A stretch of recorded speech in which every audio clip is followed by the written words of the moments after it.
In general, in chess, immortal games are contests between two very famous chess players. Today's game is an exception.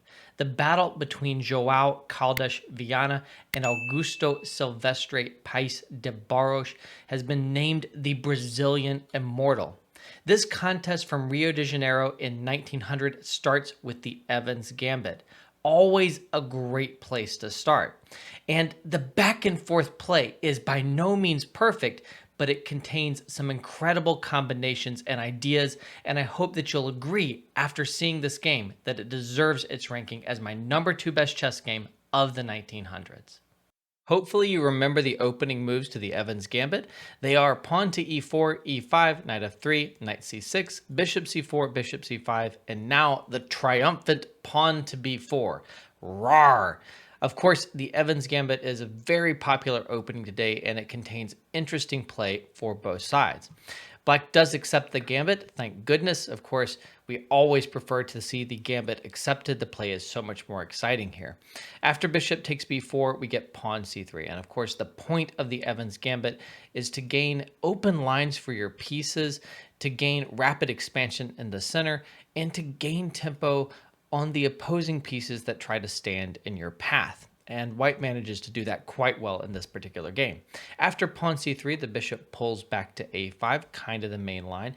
It is interesting to note that around 1900, when this game was played, Lasker was liking to play bishop e7, and he was so effective with this that he kind of refuted the Evans Gambit for about 100 years until Kasparov came along with some fresh ideas, rejuvenated the opening, and now you still see it played, and you see a lot of great games going on with it today, and you even see some great computer chess games with it.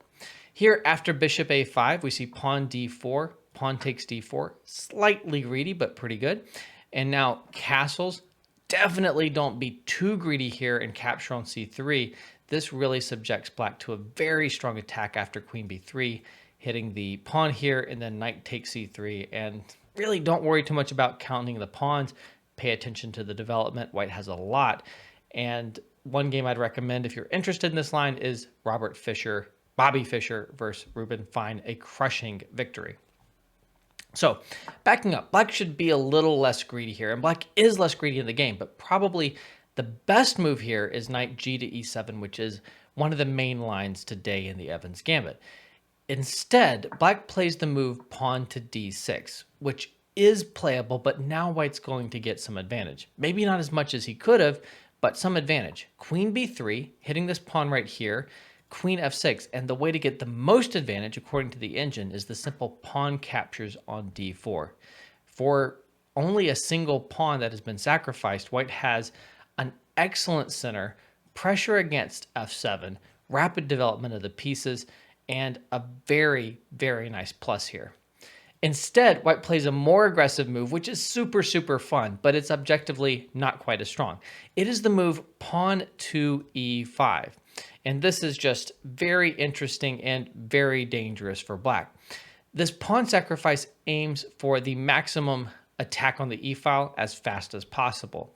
Here, black captures on e5 and rook to e1. There's a lot of tactics here. White is preparing simple developing moves like bishop g5, sometimes knight takes e5, captures on d4 can be in the air, etc., etc. Here, the computer recommends the move knight to h6, which is very hard for a human to play. This looks very, very awkward. Instead, I think a human would probably play knight g to e7, but then bishop g5 is really strong.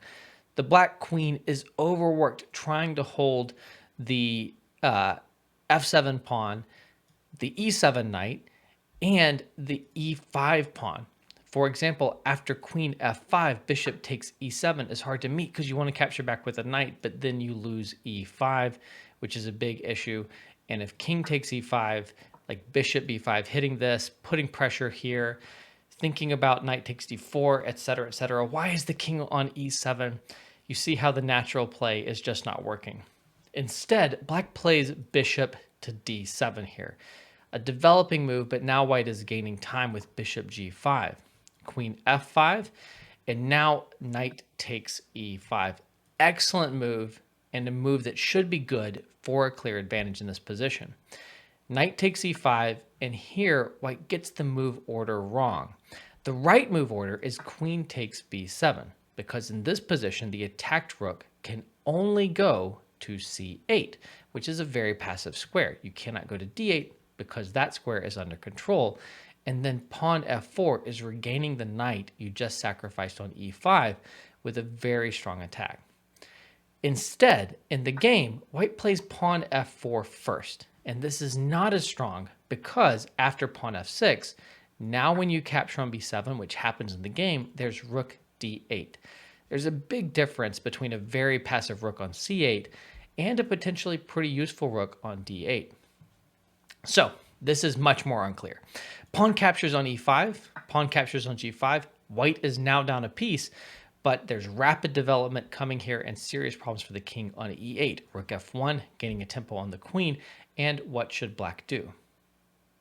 Well, if black wants to be brilliant and also to get the best position possible here, black should sacrifice the queen, which is very, very dramatic. White has already sacrificed a piece.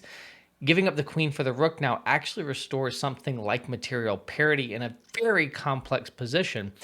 And actually, both players have chances. White's queen's very active and the king is a little bit inconveniently located. But after king takes f1, knight e7, followed by like rook f8 here is pretty good. All of black's pieces are getting to the center and are serving functions while white is still struggling to develop. And it's not clear how white is supposed to attack the black king on e8. Also, if bishop takes f1, then black is again doing well with a move like bishop b6. And there's a lot of trouble here on this diagonal. And again, black is in a pretty good position to finish development and castle while white is still trying to solve this over here. It's very, very unclear. And of course, we shouldn't underestimate the strength of the white queen. In the game, though, black plays queen takes e5, which is a mistake. And now white has a great initiative. Knight d2, looking for rook ae1. And wow, these rooks, super strong rooks. Knight e7, rook ae1, queen c5, bishop f7 check, king over to f8, and bishop to g6. A tremendous attack right here. The king cannot keep walking. If king g8, then you have queen b3 check. Pay attention to this diagonal right here. It matters in critical lines. If queen d5, you really are just getting checkmated. Here you have queen takes d5. Yes, bishop f7 would have won the queen, but we don't need to win the queen because we're actually forcing mate after knight takes, bishop check here, and bishop takes, and bishop f5, rook takes is checkmate, and a bit of a humiliating one. White has just crushed this position. So, backing up, after bishop g6, black plays the resourceful bishop to f5. It looks like this should just maybe lose material to some tactic, but it's not so easy to break this position down. And actually, white immediately goes wrong. Winning according to the engine, and the only winning move, is knight to b3. A very strong move that's hitting the queen, hitting the bishop over here, and of course, there's still all of this pressure. And in fact, white is just going to win material. Black should play something like queen takes c3, the best move according to the engine, and then this regains the piece with a huge attack. Instead, white plays bishop takes f5 instead of knight to b3. And now black misses a win. That's how bad bishop takes f5 was. It's actually a losing blunder here. The correct move here is pawn takes c3 check. And when the computer shows you that something's winning, you're like, oh, it's winning. How could anyone miss this? But of course, it's not so simple. Here, for example, after king h1, it looks like there's a ton of pressure here. But after pawn captures on d2, this discovery just isn't worth anything. It seems like it should be, but after bishop e6 check here, there's knight f5, which is the only winning move for black. And because of the attack here on e1 and because of the weak back rank, there's no time to come in here. And as a result, black is actually just winning in this position. You need to move this rook, and then black just defends the knight. And what have you got? Basically nothing, a busted position. Fortunately for white and for us as spectators, Black plays knight takes f5 instead of throwing in this intermediate discovered check. And after knight takes f5, white is back on a good path, although he doesn't find the best move. The best move is again knight to b3, hitting the queen, hitting the bishop, hitting this pawn right here. Instead, we get knight to e4. And we can be a little bit grateful for knight e4, even if it's not the best move, because it does lead to some very dramatic lines in just a moment. Queen b6. Black does have to give back material, because if in this position you try to hold on to the knight here on f5 with queen e5, you really don't have an alternative. White can just play knight g3 among other very strong moves, hit the queen, double attack this knight, and you're winning the material back with basically interest. So instead, queen b6 is saying, all right, you can have the knight back, but let's do a queen trade and I'll be doing pretty well. I just don't want to get checkmated. The queens come off. I'm actually maybe just winning in a lot of these endgames. Instead, after queen b6, we'd get rook takes f5 check, king over to g8, and this is a great moment. I encourage you to pause your video and try to figure out what white played. Well, the thumbnail move, the striking move here is knight to d6. And this is really brilliant. This is one of those moves that makes this game immortal. However, it is not winning, and it's not even clear that white has any advantage in the resulting position. If anything, after best defense, which is very difficult to find, then black is still a little bit better. The knight d6 move, though, is just so striking. It leaves the knight hanging in three different ways: to the rook, to the queen, to the pawn, and of course, it allows a queen trade. Let's look at all of these possible lines. So, first off, if queen captures on d6, which looks like a pretty good move here, then queen b3 check. We've already seen the strength of this line right here, and after black blocks, you can just trade, and you don't need to win the rook. Instead, you have rook e8 checkmate. That is the checkmate that white is looking for. That is also the checkmate that happens after rook takes d6, right? Which is the simplest way to lose. Rook takes d6, rook e8 checkmate. Very direct. Another checkmate that's maybe a little more hidden is pawn captures on d6. And after pawn captures on d6, we have queen f7 checkmate. The pawn capture opened a line that seemed totally closed a second ago. So very, very pretty checkmate.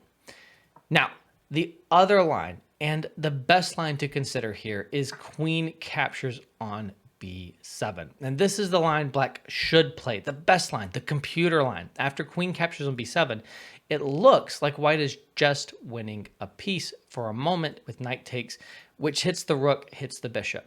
But black has bishop takes c3, attacking white's rook in turn. At this point, white has to capture the rook, and black also gets to capture a rook here. In this position, white is actually down 3 pawns, which is not great. But on the other hand, these are not good pieces at all. And white here can play king f1, which is the computer recommendation, and the computer gives black a little bit of an advantage only if black plays bishop d2, holding onto this pawn, or an intermediate pawn to g6. Other moves, like bishop c3, are actually already bad. For example, bishop c3 here, and you have knight f7 trapping this rook in the corner, and white's rook is going to be better than the black bishop in the emerging positions. So it's still very complicated. Honestly, on a human level, this position right here where black is still up 3 pawns feels like it's better, easier to play for white in a lot of ways. Even if the computer says best play, black does emerge with a small advantage from the 3 pawns. However, this does not happen. After the dramatic knight to d6, black is bamboozled and plays pawn captures on c3 with check, which just seems like an easy move to play. Like, okay, I'm going to throw in this intermediate move with check. What could be bad about that? Well, the problem is after king h1, now the capture on b7 is worse, because after queen takes b7, knight takes b7, this fork does win a piece. If you remember, a moment ago, without the capture on c3 being included, black was able to play bishop takes c3 and attack this rook. But now there's a pawn in the bishop's path. And as a result, white wins the bishop on a5 after the rook moves, and white is probably winning the game.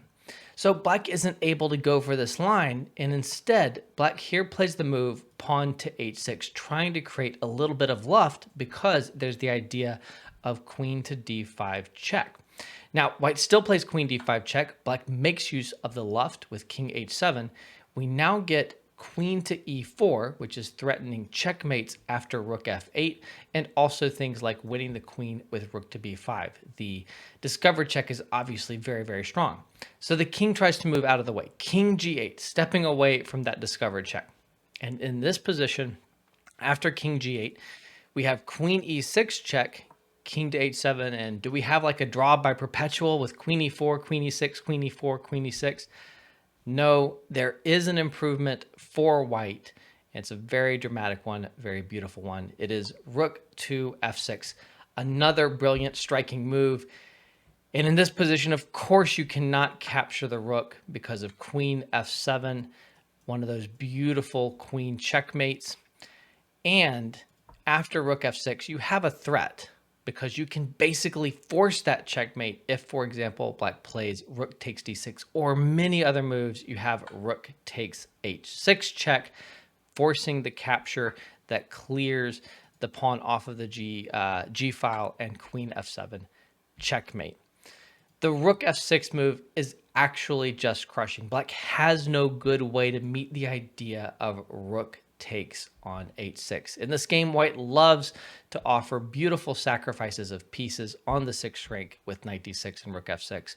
Black plays rook h to f8 here, and white gets to finish with another beautiful sequence. Queen f5 check, king to g8, rook takes, and hey, isn't black doing well here? I mean, black's still up 3 pawns. No, black is not doing well. There is the final sting in the tail.